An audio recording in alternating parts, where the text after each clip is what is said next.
So the term hot shot came to mean someone or something that was extremely effective.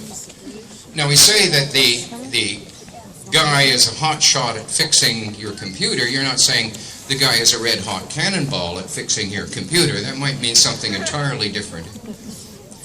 At any rate, the Americans heated up shot red hot and started firing at the British gunboats. As the British gunboats were getting towed in, the British gunboats opened fire on the American encampment and quickly put the American cannons out of position. While this was going on, some American dragoons inland encountered a number of Haudenosaunee allies at the base of the escarpment. And an ambush took place in which one of the dragoons was mortally wounded and the other killed outright by the primarily Mohawk warriors under John Brant, or under John Norton and John Brant. And so all of a sudden the Americans were concerned that every First Nations warrior in Upper Canada was somehow on their flank, while the British fleet was controlling the lake, and Yeo even had the audacity to send a messenger ashore and tell the American he better surrender because there was an army on the way too on his flank. The American didn't surrender though. He took off as quickly as he could, left all his tents and his equipment and supplies and so on here, and off he went back to Fort George. He left muskets here, he left food supplies, medical supplies, and so on. He also, though, had these boats in the creek, loaded his supplies onto the boats, and tried to take the boats back to Fort George, but the ships of the Royal Navy launched their own longboats and started chasing the American supply boats. So now you see out on the water one of those American supply boats coming into sight. And I imagine that there's some Royal Navy boats in hot pursuit of those Americans. Meanwhile, the American artillery that is prepared hot shot, red hot shot, is going to try and help their comrades by firing at the British vessels. Hopefully they can put them on fire.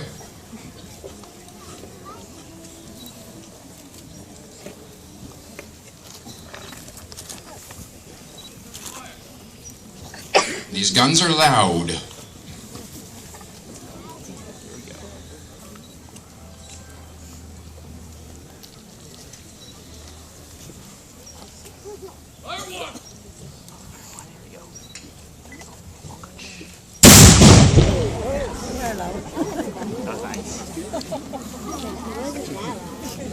The main British ships are about 2 miles offshore and they're hidden in the mist right now.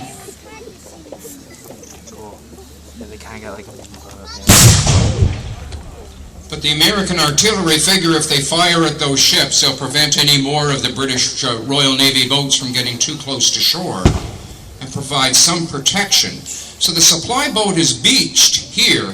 They realize that if they don't beach, they're going to be captured by the Royal Navy, and they're trying to save some of the supplies for the Americans. I see them landing supplies right now on the shore.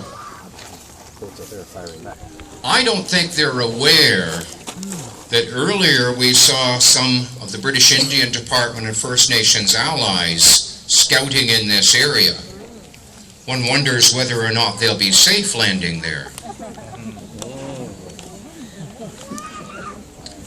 Now to load these cannons, you'll notice they're one shot at a time.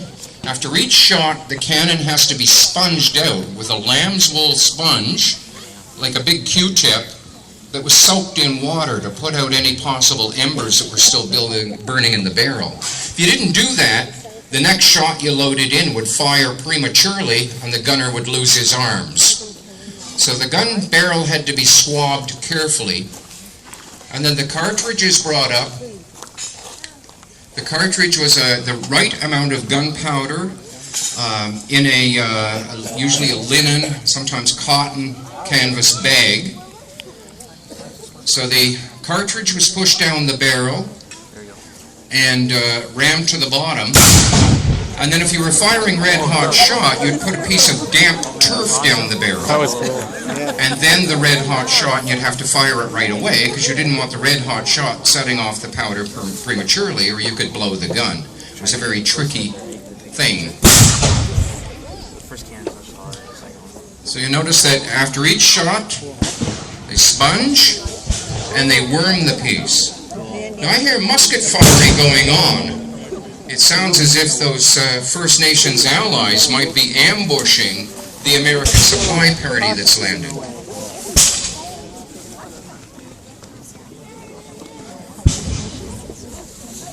Now at that time, most of the First Nations allies were experts at guerrilla warfare. That they took full advantage of the foliage and the woods and the long grass and normally kept concealed. And because many of them relied on hunting for simply to survive, many of the First Nations warriors were extremely good shots. Something else that may not be considered by a lot of people is because the British Army and the population in general in European Upper Canada had such poor hygiene, eye infections ran rampant through the population. Many of our ancestors who might bathe a couple of times a year and didn't wash regularly and shared close quarters had eye problems. A lot of them couldn't see very well. Whereas a lot of the First Nations were noted for their meticulous hygiene and their eyesight was better. So a lot of the First Nations people could see better. Oh, I see that that supply party is in real trouble. They've been caught by the fellows from the British Indian Department and their First Nations allies. Thank goodness they're not from Kentucky or they'd be in for a hard night. But these men will be turned in to the British and the supplies will be much needed in some of the First Nations villages.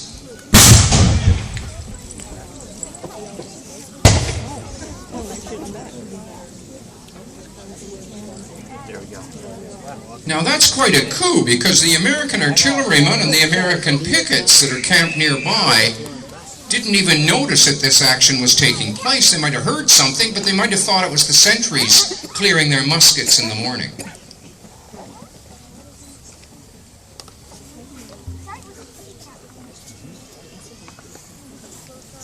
I see now the British are in pursuit. The ones that pursued the supply boats here have decided to come right into shore and effect a landing. They're men of the 41st and 49th Regiment marching as we speak from Stoney Creek. Yo's fleet has got the men of the King's 8th Regiment to land. And the local militia are starting to get involved as the Americans are starting to get disorganized at the 40.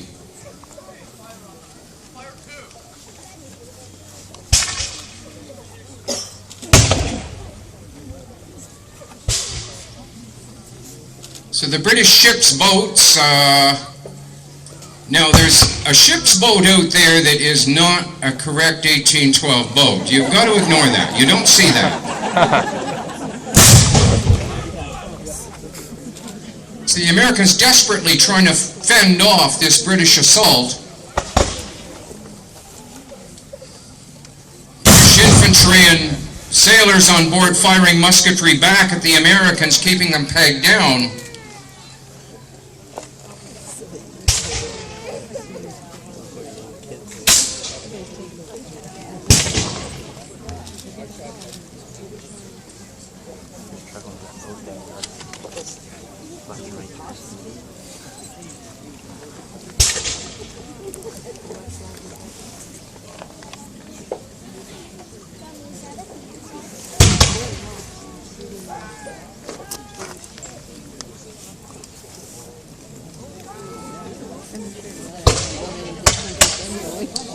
The British boats not only have musketeers aboard to try and keep the artillerymen's heads down, but they all have small bow chasers as well, small ship's guns or boat's guns that can fire grape shot, like a big shotgun at the enemy, to try and wipe out the artillerymen, at least keep their aim off. Because one cannonball hitting one of those boats, and that would be the end of that boat. Luckily, the Americans are firing high. I see they just missed that cabin cruiser out there. too bad.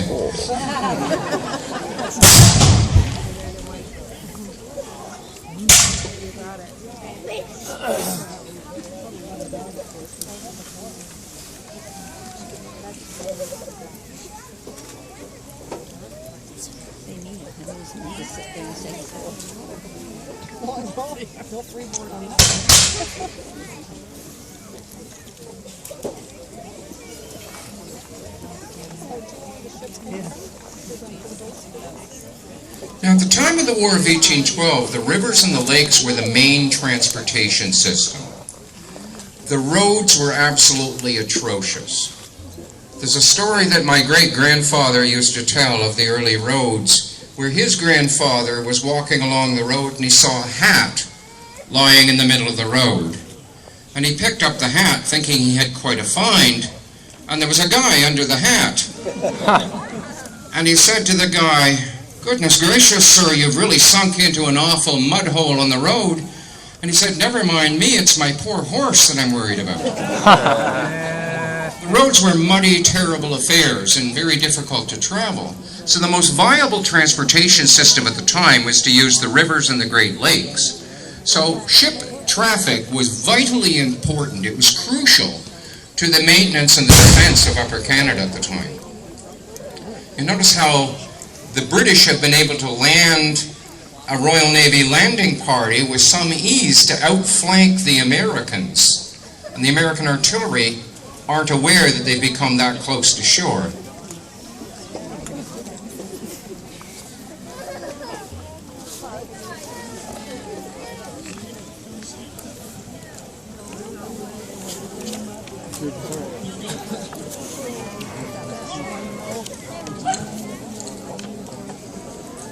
The First Nations and British Indian Department has seen an opportunity. The American artillery is not well protected. They've tied down, or at least concerned with the British landing, and they've been able to chase them away. Will they be able to capture the American guns? That would be a real coup, as the British Indian Department was able to actually take the American artillery pieces. Surely that main encampment of Americans, 4,000 of them, must be aware that they're in trouble. Well, here they come now. Finally, the Americans have assembled. They're driving off the British Indian Department of First Nations fellas. Meanwhile, at the far end of the field, men of the 2nd Lincoln Militia have mustered in the first time since the capture of Fort George. They're back in action. They're trying to defend their land from the American invasion.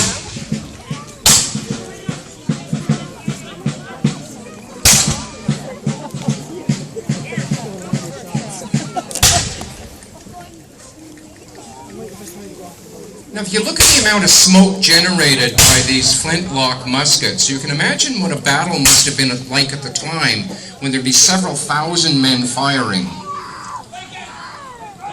The battlefield quickly became just a field of fog, and it was difficult to even see the enemy more than about 50 paces away. The muskets are slow to load, they're inaccurate. You can fire about 3 shots a minute, and if you hit someone at 100 yards, then that person you hit was indeed unlucky, because it wasn't your skill that caused you to hit them at 100 yards, it was nothing but luck. They were terribly inaccurate. So the best way to use them is normally to mass your men together in a solid line and all fire at once. Well, here come the British regulars. Oh, very nice. Regulars were extremely well trained, but by 1813 many of the American forces were becoming well trained as well to fight using the same tactics as the British. Well, the light infantry fight spread apart and kneeling down firing to try and keep the British from forming up properly. The American line forms to fire volleys at the British. Meanwhile, they've recaptured their guns and are manning their cannon again to keep the British fleet from getting too close and bringing assistance. Because once one of those ships comes close to shore, it's game over.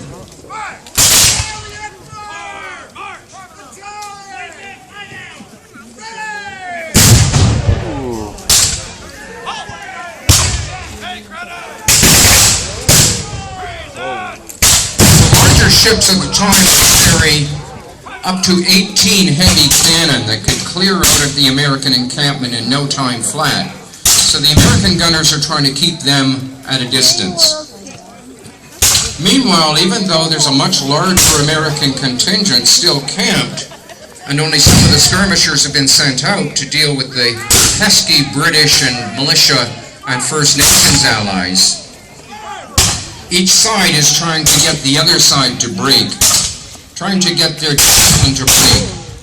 So the Americans now are advancing on the British, hoping to force the British back, hoping to force their discipline to break. They're hoping the militia will run away.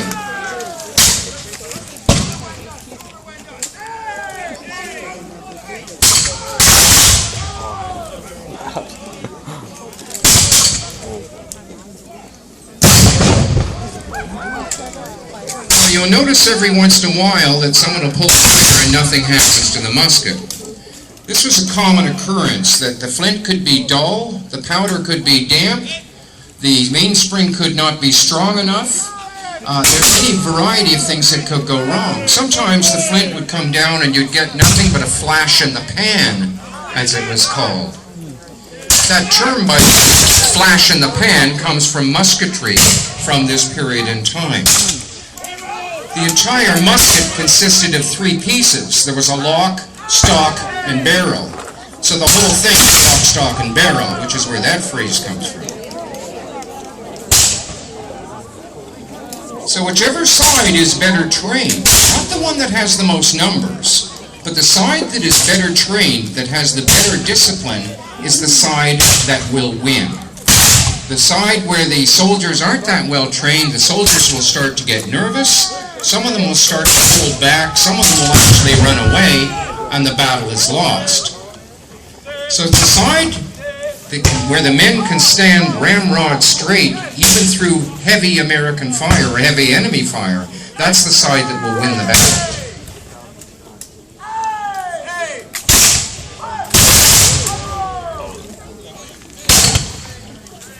At the Battle of Queenston Heights, which raged for 11 hours, Isaac Brock was killed, and there were 13 other men killed in 11 hours of fighting, some of them shot at distances as little as 10 feet. It's estimated that 1 in every 500 shots actually hit the person it was being aimed at. Terrible. But 1 in 500.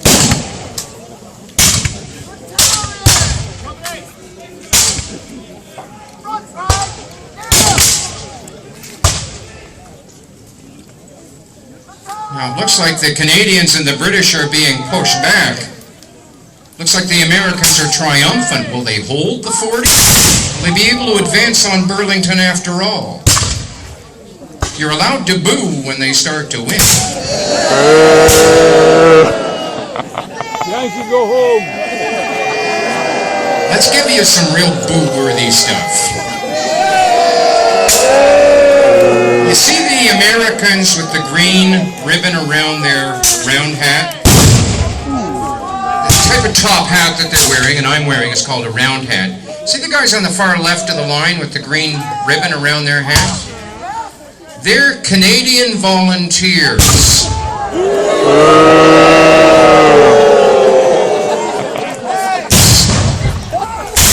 They were Canadians who joined the American side. Now, some of them were captured, some of them were killed in battle, quite a few of them. Some of them captured and tried at the Ancaster Bloody Assizes and hung for their traitorous activities during the War of 1812.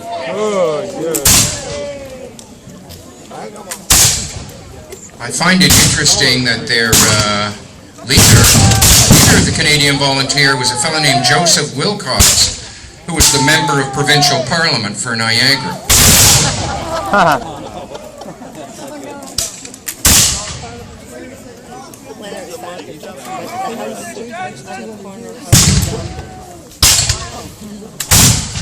It looks like the British have taken refuge back in the trees, probably to get reorganized and perhaps to await more reinforcements. Because while Yeo has been bringing men from the 8th King's Regiment by ship, the 41st Regiment and 49th Regiment, Grenadier and Light Companies have been marching actually from Burlington Heights. They started at Stoney Creek, and they should march here.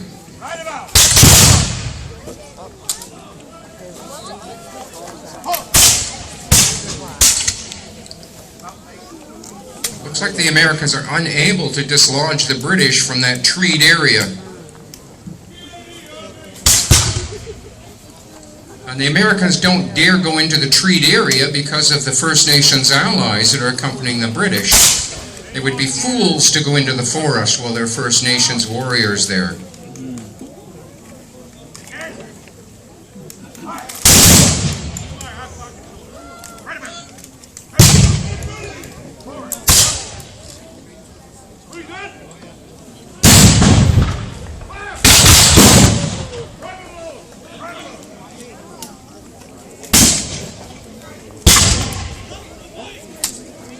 Now, the American commanders had a number of his supplies captured in those supply boats. So soldiers who had fought the Battle of Stoney Creek only 2 days ago are exhausted. They've lost the Battle of Stoney Creek. They've been forced to march all the way back here from Stoney Creek to stop at the 40, only to be harassed by the Royal Navy, by First Nations in the woods. These men are becoming quickly demoralized and dispirited, but they're also running out of ammunition.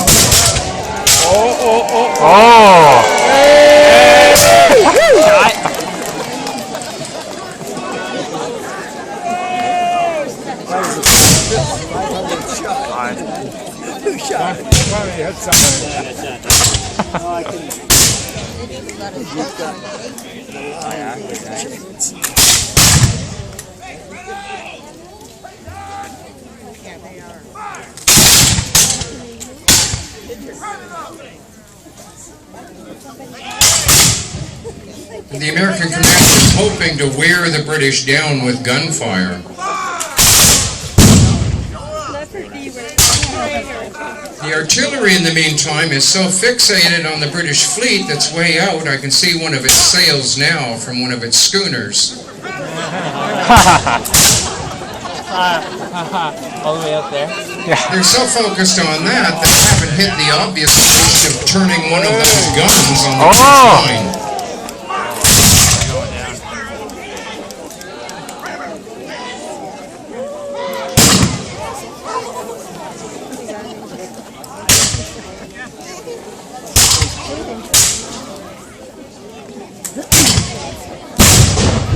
He's not a shield.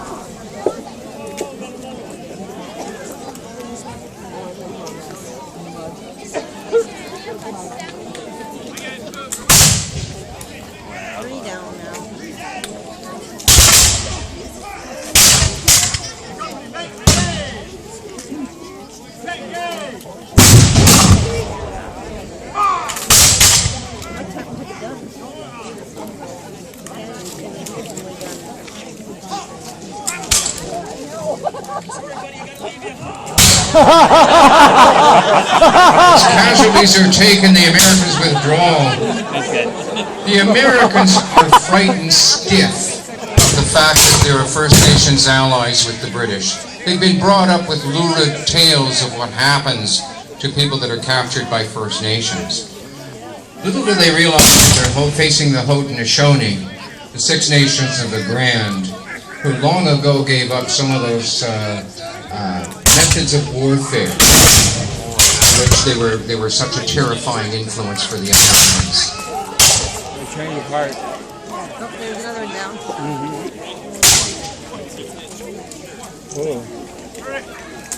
Oh, that was a good one. So the Americans will try to bring off their wounded,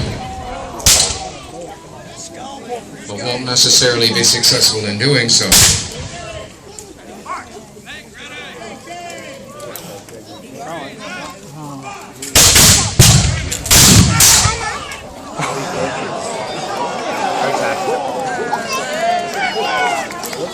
Consider the musket ball at that time was a 3/4-inch diameter round lead ball. It made a wound that the surgeons found difficult to sew shut. And the soldier hit his leg, knew he would likely lose his leg and probably his life from gangrene after the surgeon had been done with him. For every man killed outright in battle, 4 died of their wounds. Wow. And when they amputated someone's leg at that time, remember at that time, there was no anesthesia. There were anesthetics. There was no freezing. You were just held down and your leg was sawn off. Not a very pleasant prospect.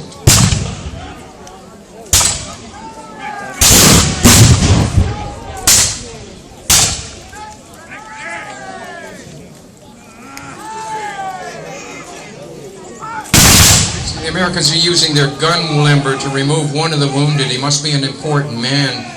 Probably someone from New York with money. There's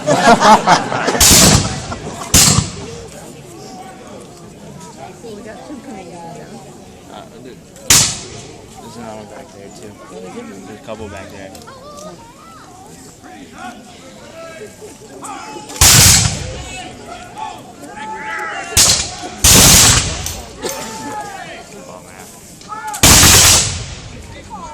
Now, one of the other effects of battle at the time is that because black powder, which is basically charcoal, sulfur, and saltpeter, is a very dirty mix of chemicals, the musket touch hole would get plugged and the muskets would stop working if they got very dirty. And of course, there's no way a soldier could stop and clean his musket in the middle of battle. So as the battle went on, more misfires of the muskets occurred.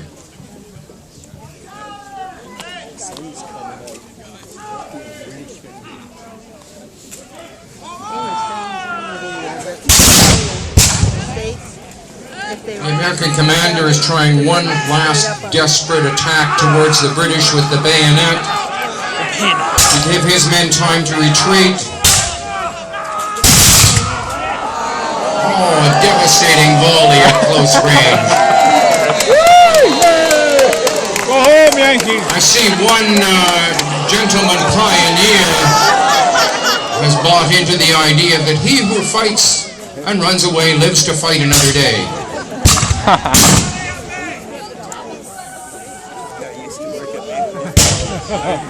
He's a scalper.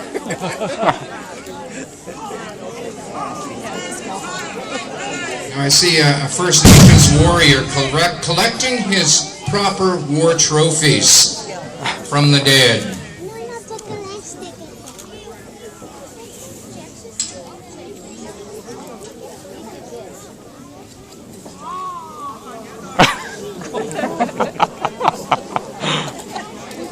Now, usually in the War of 1812, the wounded were treated very well, but the dead were fair game. That anything that you could get of any value from the dead, that was absolute fair game. So soldiers after a battle would go even through their own comrades' pockets to see if they could find a few shillings.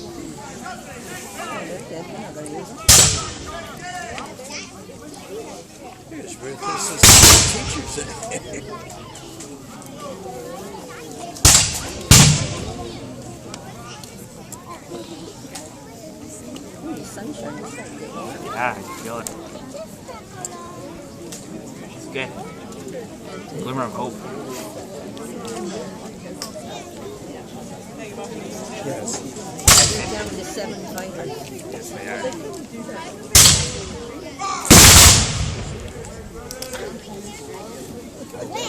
Now, in fact, what happened at the action at the 40 is the Royal Navy fleet towed in a couple of gunboats, shelled the American encampment, knocked out the American cannons that were firing back at them with hot shot, and the Americans all took off as fast as their heels could take them back towards Fort George. There was no actual battle here at the time. So what we're showing you today is a what if. What if the Americans had left a rear guard to try and defend their encampment? We'd like to think this is what would have happened. Oh! Well, it looks like they wisely decided that they've had enough for the day. What he's done is he's bought time for the rest of the American army to retreat back towards Fort George. At this point, that American army retreating back to Fort George is being followed by a lot of British regulars, Canadian militia, and First Nations warriors who will chase them all the way back to Fort George and keep them cooped up in Fort George for the rest of the year. The Americans will not be able to use Fort George as the springboard for the conquest of the province. And as the battle ends, and as the sound of gunfire dies, some of the local women and children come out to the battlefield because some of them will have relatives that were in the Lincoln militia who fought in the battle in this area.